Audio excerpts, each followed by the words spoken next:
Welcome to day 2 of GAMAC 4, the global meeting of global action against mass atrocity crimes.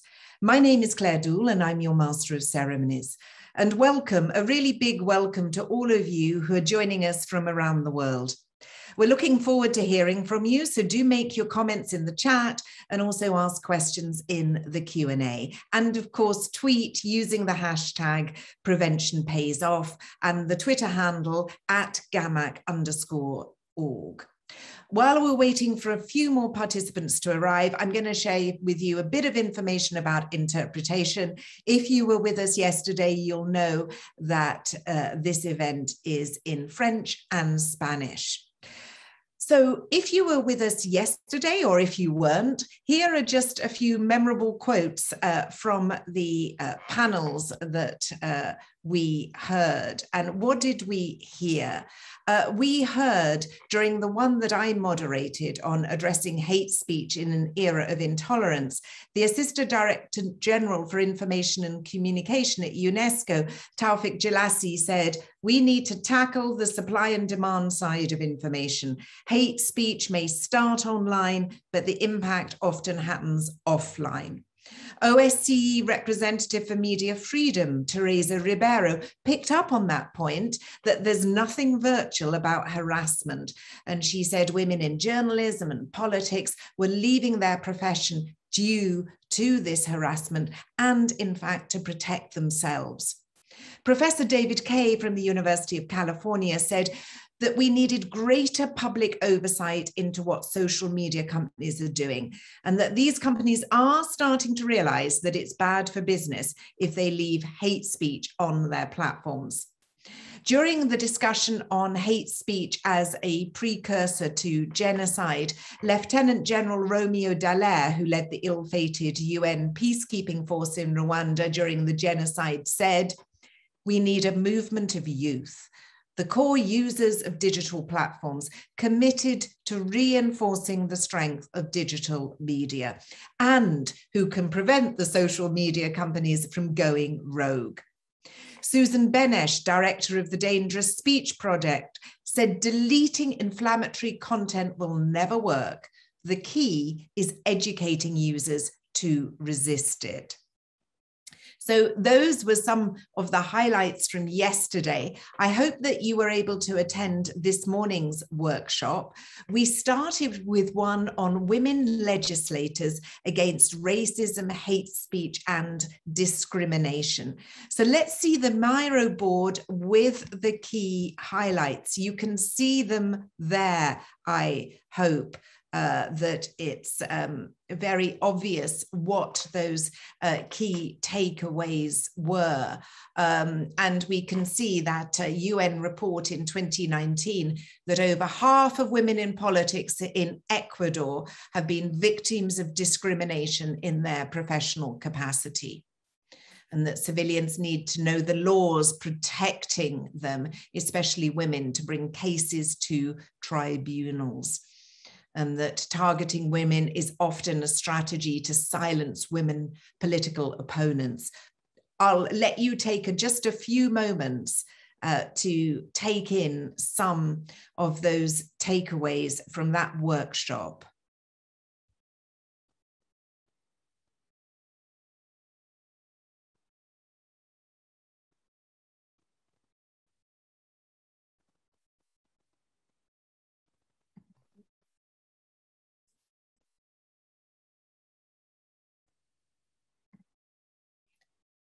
We also had the workshop on atrocities and masculinities, which I listened in on very briefly and found very useful, about how the fact that militarized masculinities are misogynistic, and that there were these categories of different types of misogyny. The protector misogyny from extremist men, the misogyny against feminists and women against these intercelibate groups, and misogyny, as we heard from Teresa Ribeiro, the OSCE representative on freedom of media yesterday, against women who are active in public life, journalists and politicians. So I thought that was very interesting. Also, have a look at the Miro board here, and you can see some of the other points from that workshop.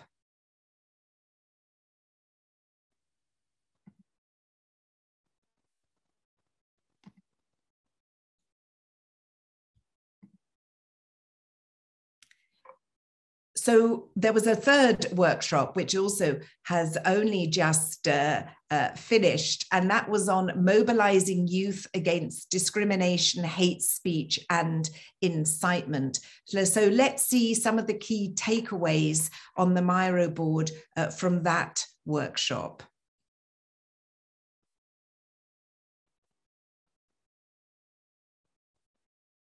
There we are, quite a lot that you can see is happening with some of those regional differences in Africa, and as you saw there in Pakistan. So thank you. I think the Miro boards are very, very useful as a tool, as a recap tool. So in a moment, we're going to be hearing from the chair of GAMAC, who's going to be moderating a panel discussion on addressing hate speech and preventing discrimination in the European context. But before we go to that panel, let's first hear from Akhila Radhakrishnan, the president of the Global Justice Center.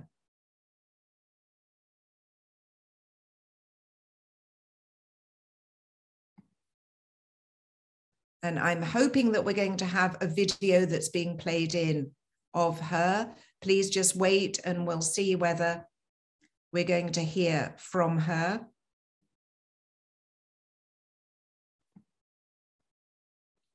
Well, that's a shame. I hope that we'll be able to bring you that video later. So all there is from me to do is to wish you up.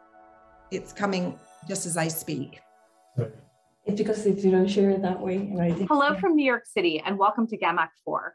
My name is Akhila Radhakrishnan. I'm the president of the Global Justice Center, an international human rights organization dedicated to advancing gender equality through the rule of law. The focus of GAMAC 4 could not be more important. As we know, hate speech, incitement, and discrimination increase the risk of occurrence of atrocity crimes, and addressing them along with other important imperatives such as a culture of impunity and lack of accountability as root causes of violence is a global imperative. And like the crimes that can result from these acts, hate speech, incitement, and discrimination too have a strongly gendered element to them. And so, as you convene this week, I hope that all of you will keep in mind the importance of addressing multiple and intersecting forms of discrimination and ensure that diverse voices, including women, have a seat at the table in order to truly find solutions to the problems at hand. I wish you all a productive session. Thank you very much, Akhila, and for those words about the importance of taking a gender perspective. It's now my pleasure to hand over to Silvia Fernandez de Gurende, the chair of GAMAC, to moderate the first panel session. Silvia, over to you. Thank you very much, Claire, for your presentation. Thank you for giving these updates of the very interesting work that has been taking place so far. And dear participants, welcome to this panel, Addressing Hate Speech and Preventing Discrimination Begins at Home, Good Practices from National Mechanisms in the European Context. This panel is the first one addressing hate speech and preventing discrimination, more specifically in the European context. And this panel will showcase conceptual approaches, normative frameworks, and good practices. I would like to warmly welcome our distinguished panelists. Let me introduce them to you. The panel will start with Ms. Martin Brunschwig-Graf, President of the Swiss National Commission Against Racism. Martin has accompanied GAMAC's community last year in the series of events leading to this GAMAC 4. After her, we will then focus on the experience from Denmark with Ms. Nana Krusa, Senior Advisor and Team Leader for Ethnicity, Equal Treatment at the Danish Institute for Human Rights. Nana has also accompanied us last year in the series of events leading to GAMAC 4. Then moving on to the Organization for Security and Cooperation in Europe's High Commissioner on National Minorities with Dr. Elżbieta Kuzborska-Pasha. She is the Senior Legal Advisor at the Office of the High Commissioner on National Minorities. So I am very pleased to be with our distinguished panelists. And I will start with Martin, dealing with hate speech and racial discrimination online and in social networks, as well as prevention of racial discrimination in schools and for young people, are two main areas of the Swiss Federal Commission Against Racism for 2020-2023. So, Martin, can you provide us examples of prevention and awareness raising campaigns carried out by the National Commission in these main areas? Can you share good practices from your analysis, research, and monitoring, as well as way forwards that could be applied to other countries? Thank you, Sylvia. I am very glad to be with you today. I will preface something. Switzerland, as you know, is a federalist country, and that means that we have no big campaign during the 7 years until yet from the Commission as itself. But we can observe a lot of activity in the field of prevention of racism and the fight against hate speech on the field. And I would say the actors, for instance, as educational institutions, schools, for instance, integrations delegates who are also in charge of the fight against racism, private organizations and institutions, and especially women and youth organizations. So we are not the direct initiator of centralized approaches, but with an exception I will give as an example later. It can be noticed the first thing that means that a number of approaches that focus on youth when it comes to prevention. The first example is the platform Education 21st or 21, which serves as a link between schools in Switzerland in terms of educational material and projects in school against racism and hate speech. Secondly, the Service Against Racism, which is an administration office at the federal level, supports financially such projects in schools. We have examples if you need on the website. The advantage of such approaches is flexibility and responsiveness. It's very important. And the difficulty is to ensure continuity. I have to mention that because when we are working with schools, the problem is that when we are at the ground level, it could be different, or it could be that the teacher can stop the activities or such. It depends. But the fight against hate speech is not only about racism when it comes to dealing with the issue in schools. I have to precise that too. The actions that are carried out are often related to the use of social networks, their dangers, and harassment. This is why good practices are indeed very different from each other and sometimes return to global strategies, sometimes to more targeted strategies. The fight against hate speech raises specific questions that make action more complex. Should we respond to hate speech? Do we encourage hate speech by countering it? What is the risk of intervening in turn on social networks? Experts do not always agree on how to proceed, and the answer may also differ depending on the situation. I want to give one example of non-racist specific initiative called Stop Hate Speech, launched early this year. There are volunteers can act against hateful comments on social networks. An algorithm has been created to recognize these kinds of publication by members of the community around this new platform, launched by Alliance F, an umbrella organization of women's organizations who are more often exposed, as you know, to hate speech. There is a search engine to be enriched and advice on how to react, a tool to determine if it is hate speech, but it is difficult to say yet how effective it is because it's a project to be followed to learn from it in the future.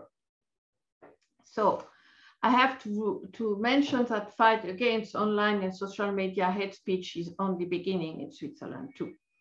The Federal Commission, that's a project we have yet, is launching a special web link on November 22, this November 22, to give everyone the opportunity to report an item or event concerning hate speech found online or on various social networks. Why this approach? To be able to prevent, we need to be able to monitor hate speech on the internet. Some associations already do this, especially in the field of anti-Semitism, but it has become necessary to proceed in a more organized way.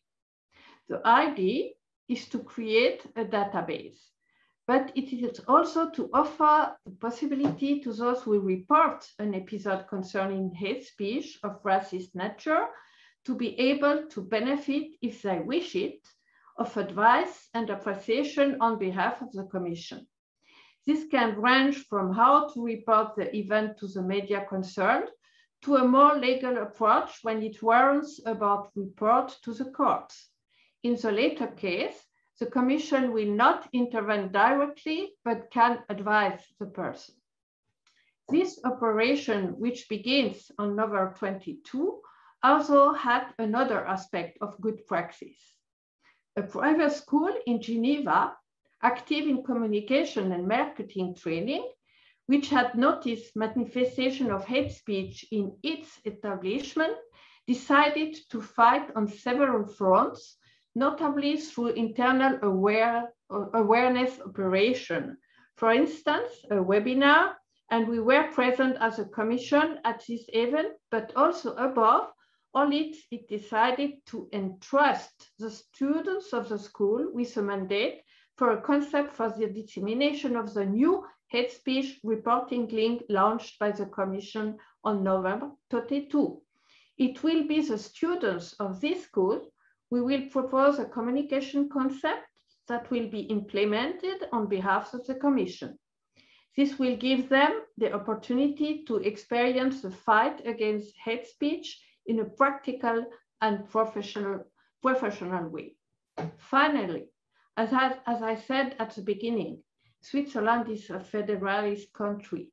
This is why the Commission has invited the cantonal official responsible for the fight against racism to an exchange and discussion session in December 1st. We have to exchange concrete prevention approaches and strategies related to the topic, exchange possible solutions and measures to reinforce the fight against hate speech and present existing services and benefits. As you can see, we are at the beginning and not at the end, but we will have to communicate a lot in the future on this subject. If I had to summarize this brief presentation, I would say that the rule in terms of prevention is to involve the actors on the ground in the process, to encourage creativity and the exchange of good practices, and to admit that there is no miracle solution. Thank you, everybody. Thank you very, very much, Martín, for your remarks, and also for highlighting the particular challenge to respond to hate speech when you are in a federal country. So you have to go in a different way. You cannot directly impose measure in the country as such. So this is, I think, is extremely important for many federal countries like myself, and also your emphasis on the need to remain flexible, and also to be aware that there is no one solution fixes all, because also sometimes, indeed, you said something that maybe other speakers can also mentioned also that, of course, we need to understand, identify, and monitor, but sometimes what is the appropriate response is not so obvious. So thank you, Martin, for your remarks. And I like to remind participants that to send their questions via the chat feature, please, so we can ask our participants your questions when they finish their own interventions. So Nana, now I would like now to turn to you. We know that the prevention of hate crimes in Denmark has been one of the main focuses of the Danish Institute for Human Rights. Can you share current prevention initiatives such as training, for instance, for the police and government officials, as well as awareness raising campaigns on hate speech? Yes, thank you so much for the invitation. I am very, very honored to be here to talk to you on such an important and unfortunately very relevant topic as hate crime is. In Denmark, as in many other countries, we have problems with hate crimes. One problem is that only few report that they have experienced hate crime. So underreporting is a huge problem. A second problem is it's very difficult to get a conviction in a hate crime case. But today I will not talk to you as so much about the problems, but more about the preventive initiatives that I hope can be of interest to you. The first initiative I will touch upon concerns stronger and more effective legislation. Because if you have a strong and effective legislation, you will be able to use that as a preventive mechanism. And we have just made the Danish legislation to combat hate crimes stronger, actually very recently, like last week. And let me explain how. It might be a little technical, but bear with me. It follows from the explanatory notes to the Danish Criminal Code that it constitutes an aggravating circumstance when a crime is either wholly or partly motivated by hatred towards, for instance, the victim's race or religion. However, numbers show that the system tends to treat crimes as hate crimes only when they are wholly motivated by hatred, thus overlooking cases where hatred is only part of the motive. And that is what we hear from many people who've experienced hate crime, that there was maybe also some other things going on, another conflict, but hate towards the victim and the victim's affiliation with, for instance, a religious group is also part of the motive. So recently, a citizens' initiative demanding a change in legislation to ensure that also hate crimes where hatred is part of the motive are convicted gained more than 50,000 votes. So last week, a majority of the parliament voted for a change in the Danish Criminal Code, underlining that also crimes that are partly motivated by hatred are considered a hate crime. This might not sound as a big deal, but it is. And we are expecting to see more cases regarding hate crimes come through the system in the future. And we should not underestimate that this also sends a message to the public, including the groups that are at risk of experiencing a hate crime, and that might not report a hate crime. So it sends the message that the system, both the political and the justice systems, are taking this area very seriously. So it's a recognition of the seriousness of the hate crime area. The second initiative I will touch upon is also about legislation and concerns having as many vulnerable groups covered by the legislation. And just recently, the Danish Parliament have amended the legislation so it also covers persons with disabilities. So this is a recognition of the fact that persons with disabilities also experience hate crimes. The third initiative I will touch upon concerns continuing professional development of the police. The police is a key actor when we talk about hate crimes. The hate crime area is part of the police training, the police education.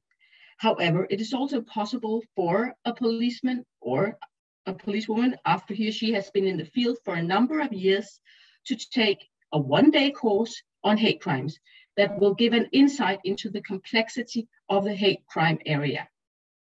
This course will actually now be extended. It sounds maybe a little silly, but it's actually rather important, to a 2-day course in the future, because they will have more room for input from civil society organizations. So they will be able to have more dialogue with people who've actually experienced hate crimes on their own body. So this is actually extremely important that they have that dialogue with people who've experienced hate crimes, so the police understand what it actually means and how they should interact with potential victims of hate crimes. So this is actually a step in the right direction in combating hate crimes.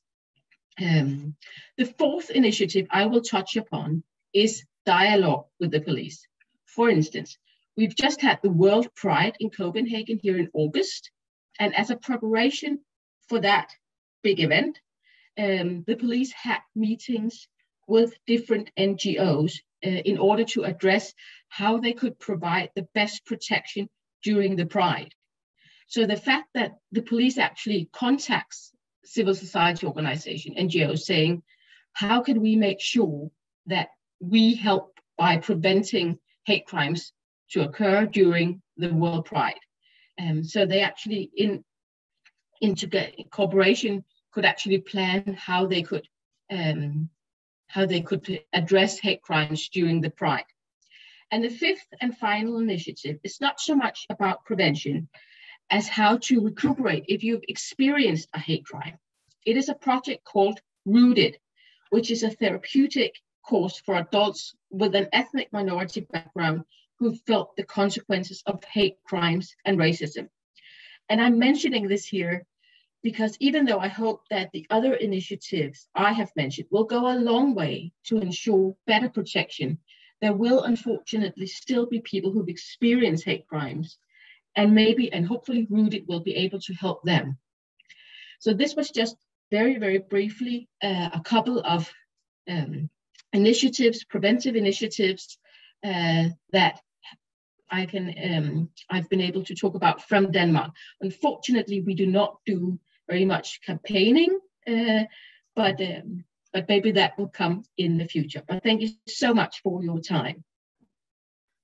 Thank you very much, Nana, and thank you for speaking about these initiatives to combat hate crime, which is, of course, not the same as hate speech. It's going beyond the hate speech to go already into the crime sphere. But so it was very interesting for us to understand also how you're trying to cover more acts by changing the legislation to encapsulate not only acts that are wholly motivated by hatred, but also partly motivated by hatred. And thank you very much for focusing on these ideas of training of the relevant actors, including, of course, the police, and even short trainings, and also the importance of dialogue. And yes, indeed, the importance of campaigning, which you said, unfortunately, you don't do yet. So thank you for these very important remarks. And now we move to Elzbieta. Elzbieta, the Office of the OSCE High Commissioner on National Minorities focuses in identifying and addressing causes of ethnic tensions and conflict. So can you share recent thematic recommendations and guidelines to counter hate speech and disinformation in these areas? Sure. Thank you so much, Sylvia, dear experts, participants. Big thank you to the GAMAC team for its global efforts in building more resilient, tolerant, and peaceful societies, and for inviting me to contribute to today's meeting.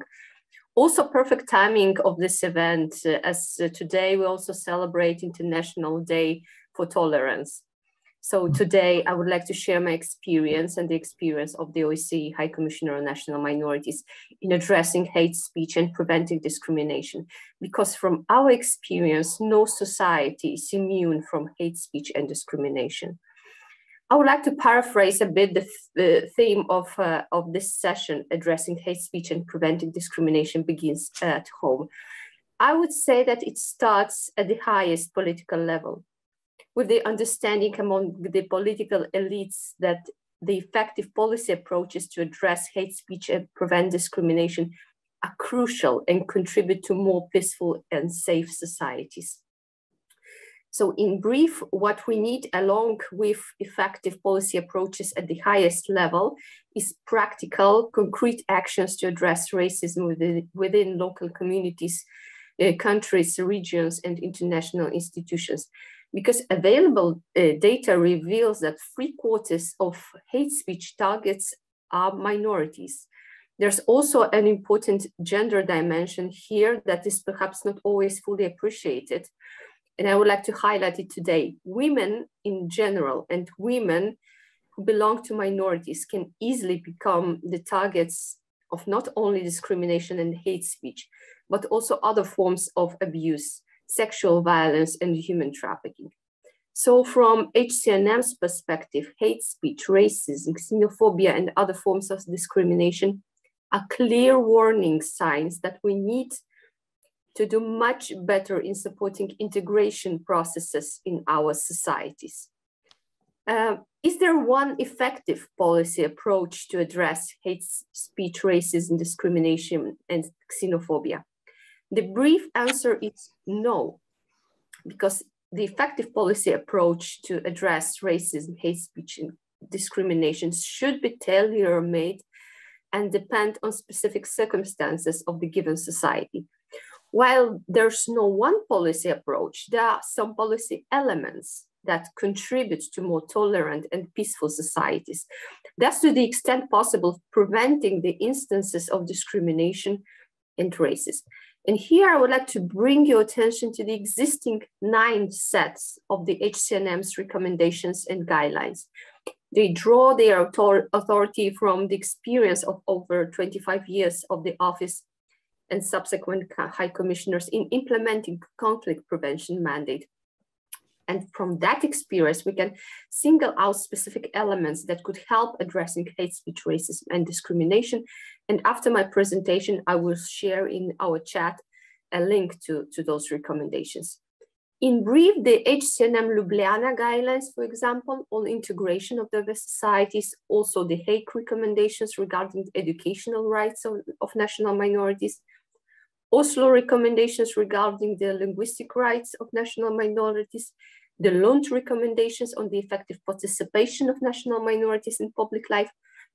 Those documents were primarily aimed at elaborating and enhancing minority rights in the areas of education, language, participation in public life and socioeconomic life, and to increase tolerance in our societies, thus contributing to more peaceful and cohesive environment. So they cover structural principles without which good integration and non-discrimination policies are difficult to conceive as feasible. Another point, we have a clear responsibility to address intolerance, including hate speech, including in social media. And in February 2019, HCNM published the Tallinn Guidelines on National Minorities and the Media in the Digital Age. And this document also provides states with practical advice on how the media, and in particular digital media, can be harnessed as a powerful tool for preventing conflict and building integrated, resilient society. When it comes to actors of those processes, in brief, to combat intolerance and hate speech, we need to take a holistic approach, an approach that involves authorities, civil society, grassroots communities, and academia. This will need to entail raising awareness, educating the general population, and legislating against offenders. In the long-term approach and integration and non-discrimination, national policies on a national level would be of an utmost importance. And to illustrate this approach, I would like to present a good practice from Canada that could inspire our European policies and environment. There was a strong response from the government of Canada to anti-Asian racism and hate speech that erupted together with the ongoing pandemic. On the occasion of the Asia Heritage Month this May, the government has published information on how we can fight anti-Asian racism. the government published a list of recommendations, which included learn about Pan-Asian diversity and the unique identities, challenge stereotypes, show solidarity with Asian communities in Canada, be an ally, call out acts of racism, discrimination, microaggression, interrupt unconscious biases. So from this perspective, the most important thing that happened here is the public rhetoric where government realizes and recognizes the problem. And I believe it's an important gesture of solidarity because the message was clear. Anti-Asian racism and discrimination is a federal matter and should be addressed. More importantly, this approach from the government was beautifully complemented with some important grassroots initiatives. It was really heartwarming to learn about the fact that some communities undertook timely initiatives, first of all, to raise awareness, secondly, to confront, and thirdly, to push for action in addressing issues of discrimination of Asian communities and people of Asian descent. So I would like to give an example of the Elementary Teachers Federation of Ontario and Toronto District Board School, who collaborated with a team of educators of Asian descent and developed a teaching material entitled Addressing Anti-Asian Racism, a resource for educators, which was released a few months ago.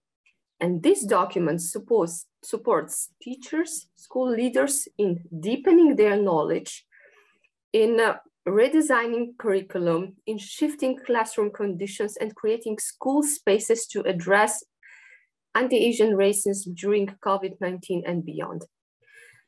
So I think this initiative is amazing and inspiring as it starts at the federal level and continues with school communities on this crucial and the most basic level of education. So in conclusion, racism, discrimination, hate speech in all forms are unacceptable and have no place in the OC area and beyond. It runs counter the values and spirit of the diverse and inclusive society that we strive to build. And it is our collective responsibility to step up, be allies, and stand together against xenophobia, hate fueled by misinformation and all forms of racism, including anti-minority racism. And to tackle those problems effectively, we need, first of all, an understanding on the highest political levels, because no society is immune from hate speech and discrimination. Secondly, effective policy approaches, including legislation, national plans to combat those instances. And then involvement of multiple actors of society on grassroots initiative and all of us. So that was my messages, and thank you so much for your attention. Now I will share HCNM's recommendations in our chat. Thank you very much for this important reminder that in order to combat hate speech, we need to understand and prevent the underlying causes of discrimination, racism, xenophobia. And you said something very important, and there are some questions that are coming from the audience, and that of course minorities are targeted by hate speech, they're vulnerable groups, and then you stress the gender dimension of these targeted attacks. And there is a question actually that is related to this, but it's a question for Nana, because they say that your 2017 report on hate speech in the public online debate highlighted that male contributors are responsible for by far the majority of the hateful comments made. They say 76%, and such comments typically targeted a group rather than a specific individual. And hate speech based on gender is more often targeted at women than men. Has this trend changed since 2017 and since then? And is it something that your institute is doing in this regard? Thank you so much for the question. Unfortunately, I don't think that the situation has changed. We don't have any new numbers, but what we can actually see is, for instance, today is election day here in Denmark for the municipalities. So we're actually looking into, oh, I have a very bad line. Can you hear me? See me? Okay. Thank you. But yeah, it's election day here in Denmark today. So I'm worried if I might not go through. Okay, I'll try and keep talking and then we'll see. But it's election day today for the municipalities, and we're actually looking into the hatred, especially towards women, that they've experienced online up till this election. So in a couple of weeks, or maybe in the beginning of next year, we'll actually have a new report looking into hate speech against especially women politicians. So I think that will be the answer from now. I'm afraid we will need to suspend for a few seconds because we are having some technical difficulties from here. I will be with you in a minute, Nana. Sorry for this. No, perfect. Thanks. Hello, I'm sorry that we've been having these technical issues and we're trying to fix the problem. So this is Claire, the Master of Ceremonies. Martine, Nana and Elisabetta, I've been listening to your remarks and there are some questions that are in the chat. So if you are there, and at the moment I can't see you, I can just see the screen that says sorry for the inconvenience. I could ask you some of the questions. So if I was able to see our participants, thank you, everybody. I'm not Sylvia, I'm not a judge, and I'm not the chair of GAMAC, but as soon as Sylvia sorts out the technical problems, I'm sure she'll be back. So there is a question here, Martine, in the chat. You might have seen it. Which says the Federal Commission provides consulting and expertise services. Yesterday, during one of the panels, we saw the need for social media firms to change their business model. Indeed, I remember asking a lot of the speakers yesterday about that in the panel I was moderating, to change their business model to better tackle hate speech. Could you share examples of your services and if these are targeted to social media firms? So yes, that would be really interesting to know what the Swiss Confederation, and we know that it's difficult because I'm here in Geneva and it's a federation and it's the cantons who make the decision, but what you're doing about this issue of hate speech online. If I right understand your question, it's about how the social media are regulating their own website and so. And in Switzerland, we have not specific law about that. That means the difficulty for social media to, how do you say that, to follow and to have some legal action against for the social media is the first question, where happens the story? And it could be very difficult legally because if you have a social media saying our site is not in Switzerland, it's somewhere in Europe or somewhere in US, it could be very difficult to have a good action. So we are trying to speak about signalizing to the social media what could happen, and that could decide themselves what they do. It's not enough, what we think is not enough, because they have to be more proactive about assertions and action when they are against the law, for instance, a criminal law. And it's really an issue, but we are here all at the beginning of the issue because it could be difficult. But the first step I said before is monitoring is the first step, and give good examples. If you have no example, it's difficult after to go and to speak with the social media. We had a discussion for 2 or 3 years before, and we have to follow perhaps in the future. Thank you very much for that. Nana, not wanting to put you on the spot, but I remember yesterday on social media talking about this European Digital Services Act, where one of the issues is trying to get the social media companies to be more transparent. Can you speak from a Danish perspective on what's being done to try and limit hate speech online?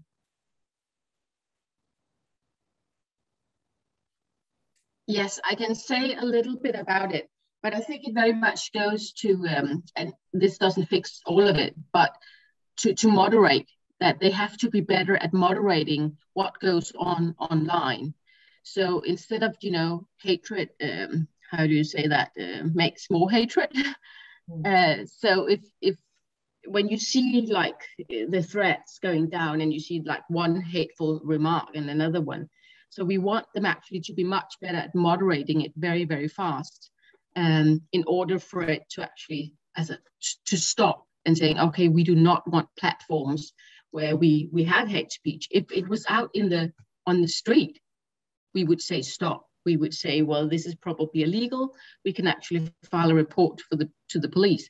But when it's online, it has this very different format. But we want them to be much better at moderating. So that I think that is very important to say, okay, we have to very fast remove all these hateful comments. And especially, Nana, yeah. Sorry, please carry on.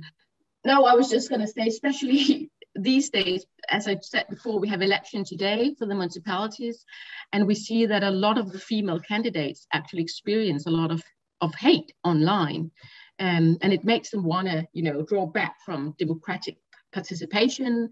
So it's a democratic problem. So it's very, very important that we actually do moderate the online debate, as we would do if it was a real life debate. Absolutely. Nana, just to follow up on something that you said, and I noted down, I thought your Rooted project was really interested, and I can see that somebody in the chat wanted to know more about that. And I'm just wondering, what were the success rates? This was aimed at ethnic minorities who felt that they'd been abused online. How do you help people recover? I don't know whether you can put any more flesh on that particular bone. I can, and then I have to confess that it is not our project, but it's someone that we've been in dialogue with, because they know that we at the Danish Institute for Human Rights actually do get inquiries, etc., about hate crimes from people who've actually experienced hate crime. And sometimes we say, well, you can actually file a report to the police, but we also know that that's usually not the best solution. So we heard about this program that is called Rooted, that is actually helping people with racism and traumas. So it's more therapeutic. It's brand new. It just started up this year, but I think it's a very good alternative to actually also saying, okay, this might actually help one person to move on, but also actually maybe to actually file a report to the police. I had just a very concrete experience. A woman who'd experienced a rather, I would say, awful hate crime. And she was so affected by it that she could only talk to me through her psychologist. So she couldn't even herself talk to a stranger on the phone, me, about this experience. So it's very, very difficult to help these people who've experienced hate crime. And if they also experience that the justice system, the legal system doesn't recognize the experience, then it's extremely difficult to move on with your life. So I think this Rooted, and I don't think it's got public funding. It's a civil organization that are funding it. But I think it's a very, very good and interesting step in another direction in order to combat hate crime and to actually help the victims. Well, I'm delighted to say that Sylvia has resolved her technical problems. Sylvia, just to say that there's a question from Georgi Tata in the chat that you might want to pick up on. So I will leave you in the capable hands of Sylvia as she concludes this session. And if you're able to unmute yourself. Sorry, that was me, and that was not a technical issue. Sorry for that, and thank you, Claire, for stepping in and for solving this technical problem. Thank you very much. I have no more questions on my side from the chat. I don't know if there is one pending that you still have, Claire. If you have it, please ask it yourself, because I don't have it myself. Okay, so there's one that's appeared in the chat, which says, it's relatively easy to make progress in countering hate speech and related challenges where governments have the political will to support such activities. However, the real challenge and key of progress is how to get those states and governments who oppose such activities to change their approach. Recommendations are nice, but they have no power. That's an issue we need to set out on our agenda, the sooner the better. What's the view of the panelists? So it's okay when you've got democratic governments with political will. I'm summarizing here. What about those who don't have any political will to counter hate speech and these challenges? I hand over to Sylvia to direct the traffic there. And you've just got 5 minutes left. Thank you very much. And I think this is a wonderful question for the three panelists in terms of what would you say to this? But actually, some of you have already indicated that there are many actors that are relevant for implementing the right recommendations. But maybe you could have 1 minute each to tell us what to do to really provide an incentive for this political will that sometimes is lacking. And actually, that would also be a good recommendation, if you have any views on this, for GAMAC to act, because GAMAC is indeed tries to foster this political will to prevent. So any views on this very, very good and relevant question?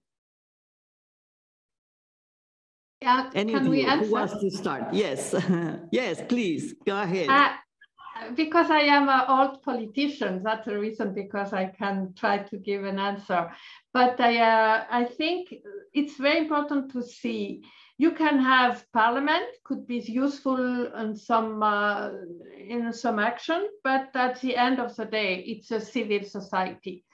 And if we cannot work with the government, if we cannot work with the parliament, we have to work with the civil society, with the people, really with the people on the ground.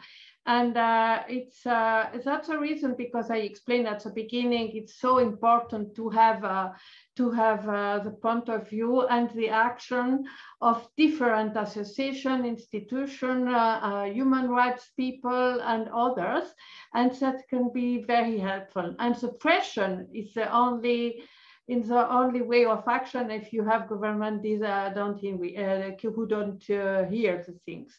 But it's a long way. I have to say, I am the president of the Prevention Against Torture too, and we see that exactly the same way. When you have not the government, we try to have the civil society, and we work with them.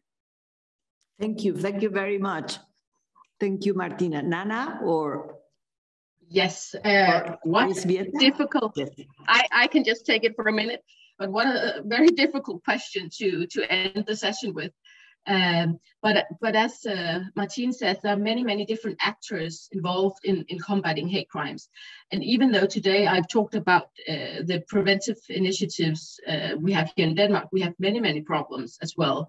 So it's not all that, even though we have a democratic government, etc. There are many things we can't get them to do. But I think it's extremely important, it sounds a little cliche, but to keep focused, to keep pushing, and civil society plays a vital role. And also, if possible, to actually use strategic litigation, take as many cases as you can, if possible, to the court system, etc. So you have to push on so many different levels for a change. And and if possible, show the politicians what they are missing, like what can they gain from actually combating hate crimes. More stable country means stable finances, etc.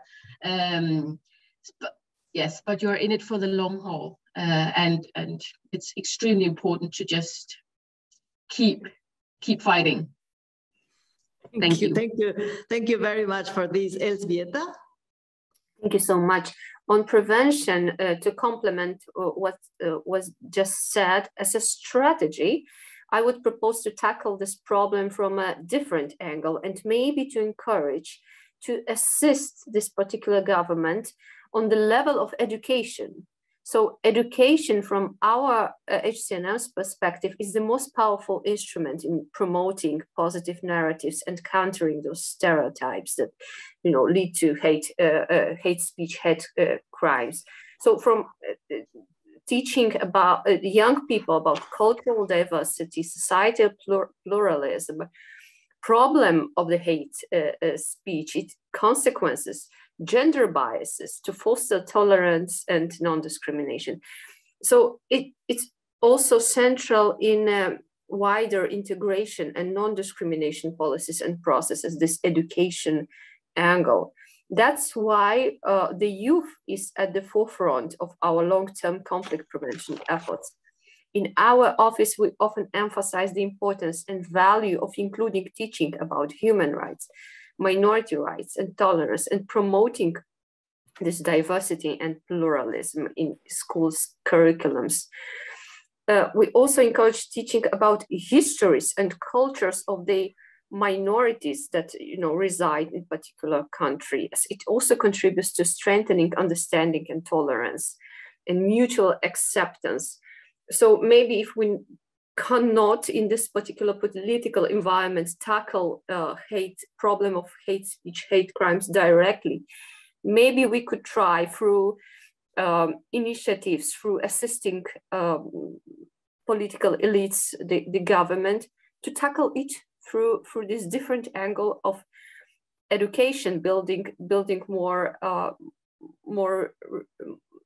more inclusive, more tolerant societies. That would be something that I would suggest to complement, of course, that was just said by other experts. Thank you. Thank you very much for these very important final remarks that go very well with the theme of our panel. We started by saying, and this is the title of the panel, no society is immune, and you have all confirmed this and underlined this. No society is immune, but also all society and all sectors of society need to be pushed along, or I would say attracted to these prevention efforts. And of course, governments play a key role, and you mentioned this, you talk about political elites, but we need to push them and we need to assist them. You mentioned the importance of education and training, and of course, education of the youth. And that brings back something that was also said yesterday, the importance of educating the youth to counter hate narratives, to make, in the long run, a more resilient society. So I think this was extremely important. And actually, as you said, it's not just governments of democratic governments having more or less political will, but actually all political elites need to be pushed or assisted. And the entire society is responsible or needs to be attracted to this endeavor. So thank you very much. I'm sorry again for these technical glitches, but it was a wonderful panel, and I hope that participants have taken away many of these important comments that you made. So thank you very much. We will now break for 15 minutes until we go into our next panel. Thank you.